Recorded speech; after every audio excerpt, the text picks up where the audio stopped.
வணக்கம் தமிழர்களே. விஜய் சொல்வது சரிதான். அவர் ரசிகர்கள் தற்குறிகள் அல்ல, அதற்கும் மேல் அவர்கள் கேள்விக்குறிதான். மின்சாரம் இருக்கிறது என்று தெரிந்தும் விஜயை பார்க்க டிரான்ஸ்பார்மர் மேல் ஏறும் ரசிகன் கேள்விக்குறிதான். குழந்தை போனால் போகுது, விஜயை பக்கத்தில் பார்க்க அவன் இறந்ததால் தானே வாய்ப்பு கிடைத்தது என்று சொல்லும் ரசிகை உலகிலேயே ஒரு கேள்விக்குறிதான். என் பிள்ளை அவசர சிகிச்சை பிரிவில் இருக்கிறான், போனா போகுது,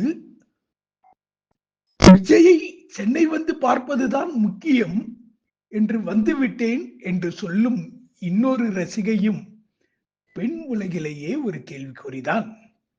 வேலை போனா போகுது, விஜய் முகத்தை பார்க்கணும், மதுரை வந்து விட்டேன் என்று சொல்லும் ஒரு ரசிகன் அவன் குடும்பத்திற்கு கேள்விக்குறிதான்.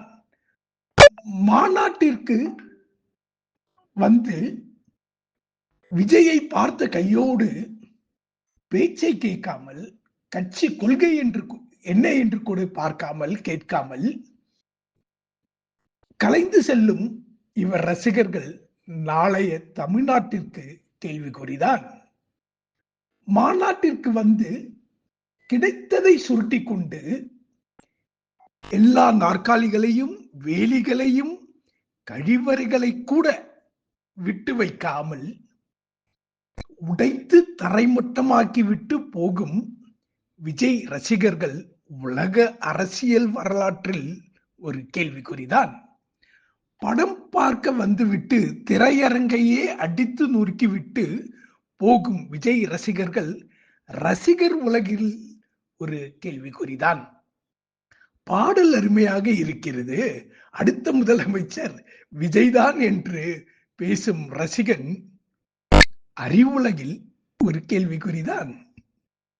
யாரோ எழுதி கொடுத்த வசனம் பேசும் நடிகனை நல்லவன் என்று நம்பும் விஜய் ரசிகர் மனித குலத்திற்கு, மனித நம்பிக்கைக்கு கேள்விக்குறிதான்.